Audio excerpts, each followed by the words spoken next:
ሰላምና ጸጋ ይብዛላችሁ የተወደዳችሁ የአባቴ ብሩካኖች። የእግዚአብሔር ዓላማና ፕሮግራም በእናንተ ላይ በሚፈጽምበት ጊዜ እግዚአብሔር የራሱን ዓላማ በላችሁ ላይ ለመፈጸም ጊዜና ወቅት በሚደርስበት ሰዓት መንገዶች አልጋ ባልጋ አይሆንም።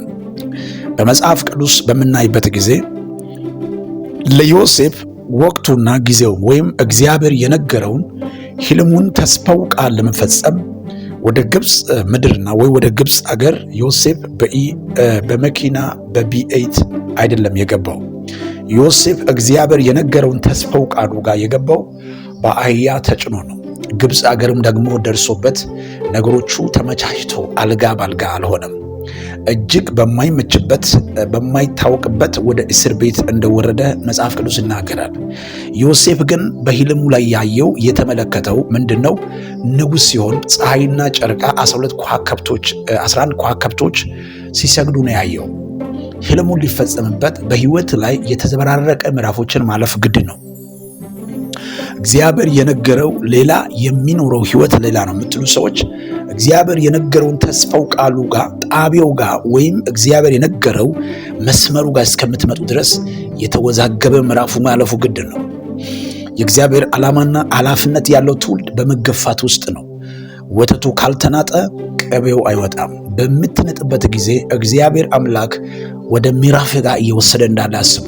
በሕይወት ላይ በዘመን ላይ አንድ ገጭና መንገጫገጭ አባጣ ጉርባጦች ማለፉ ግድ ነው። ዓላማ ያሉ ሰዎች መንገዶች እንደዚህ ናቸው። አስቡ። ዳንኤል አንበሳ ጉድጓድ ላይ ባይገባ ምን ይወራል?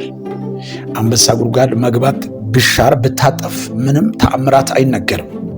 በሚበላው አንበሳ ጉድጓድ ገብቶ ግን ሳይበላ ሲወጣ የእግዚአብሔር ስም ምን አይል ኃያል እንደሆነ ንጉሡ ራሱ በደብዳቤ መስክሯል። የዳንኤል አምላክ መንግስቱ የጸና ነው፣ ዙፋኑ ማይነቃነቅ ነው። በግዛቴ ውስጥ ያለው ሰዎች ሁሉ ለዳንኤል አምላክ እንዲያመልኩና እንዲያከብሩ የሚል ትእዛዝ ወጣ። ሲድራቅ ሚሳቅ አብደናጎ እሳት ውስጥ ባይገቡ ምን ይወራል? እሳት ውስጥ ሳይገቡ እሳቱን እግዚአብሔር ማጥፋት አይችልም? ይችላል። በአንተ ላይ ያለው መከራ ውስጥ ሳትገባ ሊያጥፋ አይችልም? ይችላል። እሳት ውስጥ ገብቶ ግን ሳይቃጠሉ ሲወጡ ታምራት ታየ። ዛሬም በምንም ሁኔታ ውስጥ እግዚአብሔር የነገረው ሌላ ነው። እኔ እንደዚህ ውስጥ ለምን አልፋለሁ የምትሉት የምታልፉበት በውስጣችሁ ያለው ነገር አብረቅርቆ እንዲወጣ ነው የሚያደርገው። መከራን ያልቀመሰ ሰው እግዚአብሔር ለሚሰጠው ኃላፊነት ዋጋ አይሰጥም። እግዚአብሔር ለዚህ ነው በተለያዩ መንገድን ትውልድን የሚጠራው። እግዚአብሔር እንዲህ ነው መጽሐፍ ቅዱስ ሲናገር ወደ ምድረ በዳ እወስዳለሁ ከልቤ ለልቧ ይናገራለሁ። በትንቢተ ኢሳይያስ ምዕራፍ 40 ቁጥር 27 ላይ መንገዲ ከእግዚአብሔር ተሰውራለች፣ ፍርዴም ከአምላኬ አልፋለች ለምን ትላለህ? ለምን እንዲህ ትናገራለህ? አላወክም አልሰማይም? እግዚአብሔር የዘላለም አምላክ የምድር ዳርቻ ሁሉ ምንድነው? ፈጣሪ ነው። መስተዋልም አይመረመርም። ለደከሙ ኃይልን ይሰጣል፣ ጉልበት ለሌሉ ብርታትን ይጨምራል። ብላቴኖች ይደክማሉ፣ እግዚአብሔርን ግን በመተማመን የሚጠባበቁ ኃይላቸውን ያድሳል። እግዚአብሔር ማንነቱን ለማሳየት ሲፈልግ በገፊዎች መንደር ያሳልፋል። እግዚአብሔር ክብሩን ባንተ ላይ ሊገልጽ ሲፈልግ ያንተ አቅም እስከሚደክም ድረስ በቃኝ እስከምል ያንተ ምዕራፍና ባንተ ሐሳብ ነገሩ ሲበቃ በራሱ ሐሳብ እግዚአብሔር ይጀምራል። እግዚአብሔር እንደማንችል ያውቃል። ብዙዎቻችን ከመቻል አልጀመርንም፣ ካለመቻል ብላቴንነትን አለመቻላችን እያወቀ የመረጠን እግዚአብሔር ራሱን ሊገልጥበት ነው።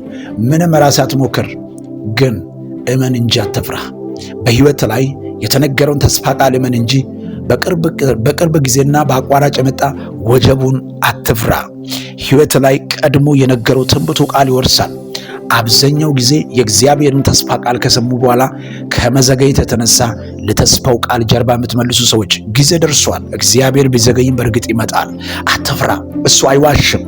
ቢዘገይም በነገሪ ላይ ይመጣል፣ በጉዳይ ላይ ይመጣል። ተስፋ በቆረጥክበት ጉዳይ፣ ዋጋ በከፈልክበት ጉዳይ እግዚአብሔር ራሱ ይመጣል።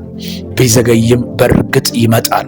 አዋጅን በአዋጅ የሚሽር ታሪክን የሚቀይር የተወሰደው ምርኮን የሚመልስ የማይምሰል ከእስትንፋስ የቅርብ የሆነው እግዚአብሔር ካንተ ጋር ነው። ጊዜ ይሄዳል፣ ጊዜ ይመጣል። በሕይወት ላይ ምንም አዲስ ነገር የለም። ያለውም የሌለውም ሁሉም በአንድ ቀን የሚያልፍበት ምዕራፍ አለ። ያገኘውም ያጣበት፣ ያጣውም ያገኝበት። ሕይወት እንዳሰበና እንዳቀደን ሳይሆን እሱ እንዳለው ነው። ጆሮ ያለ ይስማ፣ በኢየሱስ ስም ምዕራፍ ይቀየራል። እግዚአብሔር አምላክ በአንተ ሕይወት ውስጥ ያመጣው ወጀብ ስለሚጠላ ሳይሆን ሕልሙ ሊሆን ነው፣ ሊፈጸም ነው። ግብፅ አገር ከእስር ቤት በኋላ ዮሴፍ ተሞሽሮ ንጉሥ ሆነ።